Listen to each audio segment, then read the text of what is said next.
Republican businessman John Cox hoping to unseat Governor Gavin Newsom in the recall election. He joins us now. And first of all, tell us why you're running, why you want to be the next governor of California. Well, this state is a mess, Alan. I mean, it's the management is the problem. These aren't political issues. These are management issues. We don't have enough water. We don't have enough electricity. We have homeless all over the place. We can't afford houses. We're living under the threat of incredible wildfires. As we record this, Lake Tahoe may end up being no more because of that. We've got one of the worst educational systems in the country, despite spending almost $100 billion a year. And we have some of the highest taxes in the country.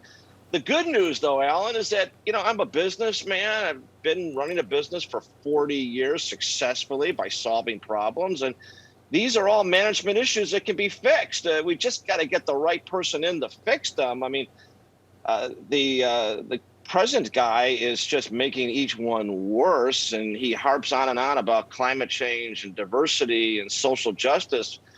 At the same time, people can't eat. They're moving out. They can't save for retirement. They don't have a job. They can't start a business. I mean, this state is just a mismanaged mess, and I think this recall is going to be successful for that reason. Well, an immediate problem, of course, is COVID and the pandemic. You've been very critical of the governor's handling of the pandemic. How would you handle things differently? Well, look, he picked winners and losers, Alan. I mean, Costco and Home Depot made a fortune. A small business got killed. Nail salons got shut down. Barbershops got shut down. The restaurants got shut down. Churches got deemed to be non-essential. We hadn't read the First Amendment to the Constitution before this. Of course, the taxpayers of California are going to end up paying about $5 or $6 million in legal fees because the governor shut down churches in violation of the First Amendment. But that's just a rounding error, budget dust in Sacramento. Listen, Alan, I think the people of this state have had enough of politicians and celebrities. This state has gone down for the last 30 or 40 years. It shouldn't. It's got great weather. It's got great natural beauty. We've got Silicon Valley. We've got wonderful universities. But we got crappy political management. And we haven't gotten a businessman like about a dozen states around the country. I think it's about time California joined that crowd. Well, one thing we also have is homelessness, and it would be one of your top priorities, you've said. How would you tackle that issue here? This is not rocket science, Alan. The politicians all buy hotel rooms and houses and things, but houses at $500,000 a crack. But what you got to do is you got to treat the illnesses. First of all, we have to build homes for people at a much lower cost. I build homes for a living. That's my business. And I do it in Indiana where I can get approvals in 6 to 12 months. Here, it's 12 years. Here, the impact fees and the lawsuits and all the delays just jack up the cost. We've got to reduce the cost of building. But we also have to treat people's mental illness and drug abuse.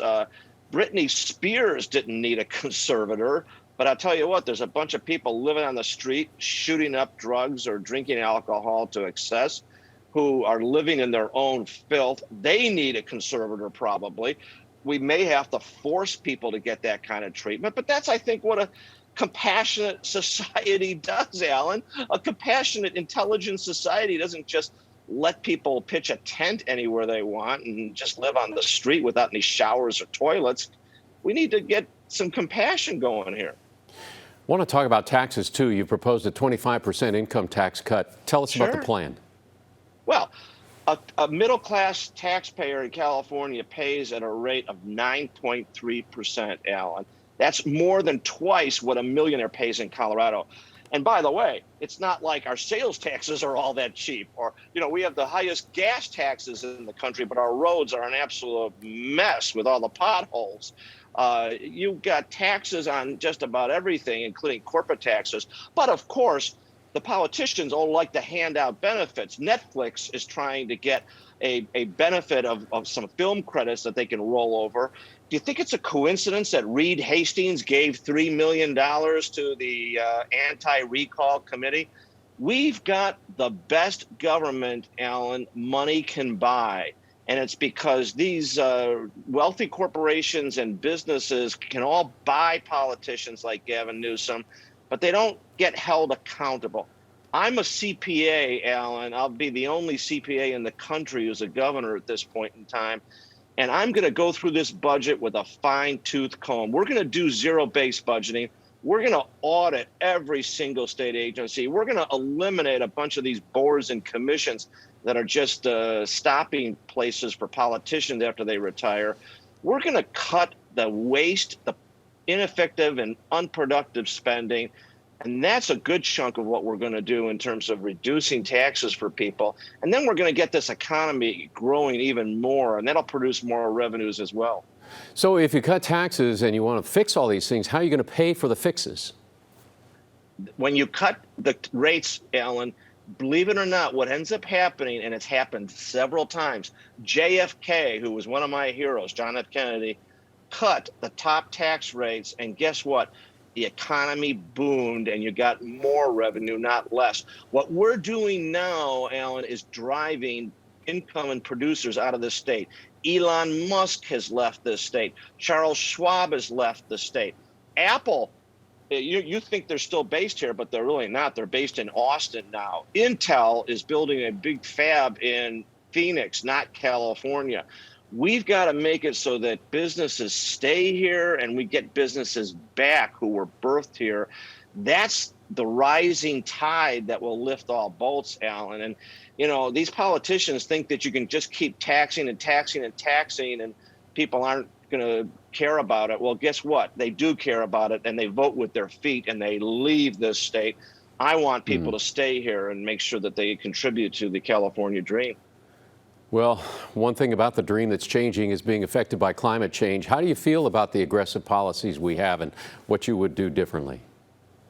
China and India are now polluting as much as the rest of the world combined, Alan.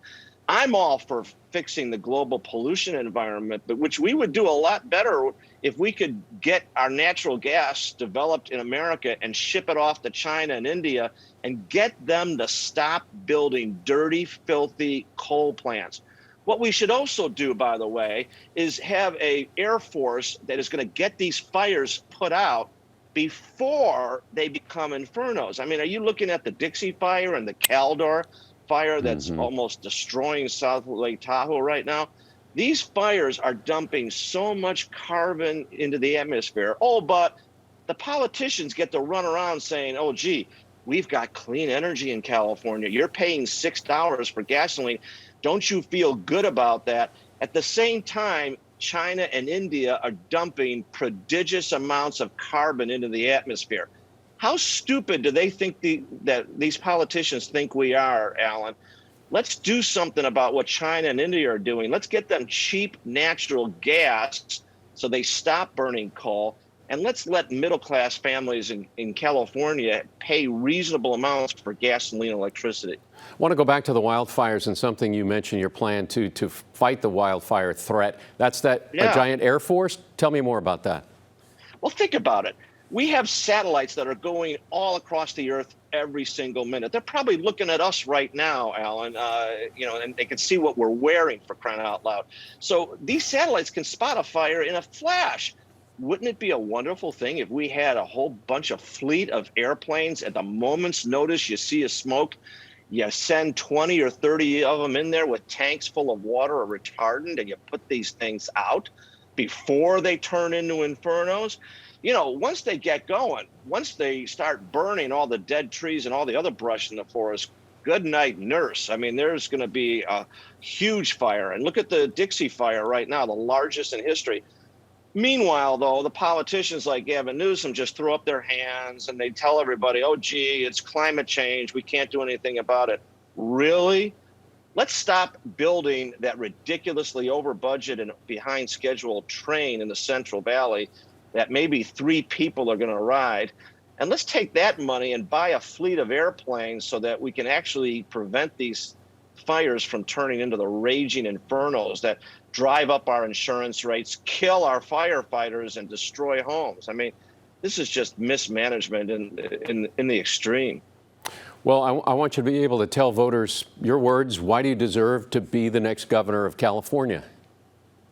Because we've had politicians and we've had celebrities and they have failed. They have failed completely, Alan. This state is unaffordable. We don't have enough water or electricity. It's just a bad management. Let's do something that a lot of other states have done. You look at Maryland and Massachusetts. Those are two pretty blue states. They're actually more Democrat than California is. And both of them have Republican businessmen, and they're popular. They're popular governors because they don't get involved in the partisan battles. They solve problems. They actually address the issues just like they do in business. And you look at governors in Tennessee, Nebraska, North Dakota, Arizona, whole bunch of states around the country have business people as governors, and they're happy with them because they just get things done. They get results, Alan. The politicians and celebrities that we've had have just really let us down. And, you know, we've got another celebrity, another media guy doing it this time, or a couple of them in this race. I'm the only businessman. I'm the only CPA. I think it's about time that people went that route. Well, John Cox, thanks so much for your time, and we appreciate it. And, of course, for more information about the recall election, the other candidates vying for Governor Newsom's seat, you can head to kpix.com/recall.